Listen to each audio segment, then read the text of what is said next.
Hello everyone, in this video tutorial, we will guide you on how to transfer photos from iPhone to Mac. So let's dive right in.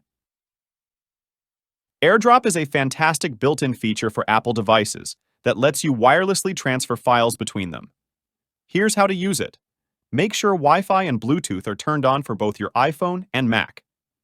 These technologies create a private network between your devices to facilitate the transfer.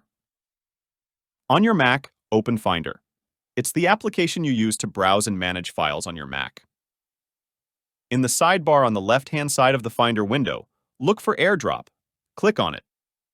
This will show you any devices that are currently available to receive files through AirDrop.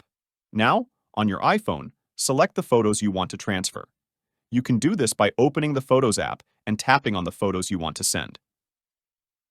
Then, tap the Share icon, which looks like a square with an upward arrow coming out of it. From the list of sharing options, choose AirDrop. You'll see a list of devices that are available to receive files through AirDrop, including your Mac. Select your Mac from the list of AirDrop recipients on your iPhone, and your photos will be easily transferred to your Mac. There you have it. If you have any questions, leave a comment below, and don't forget to like and subscribe for more tech tips. Thanks for watching.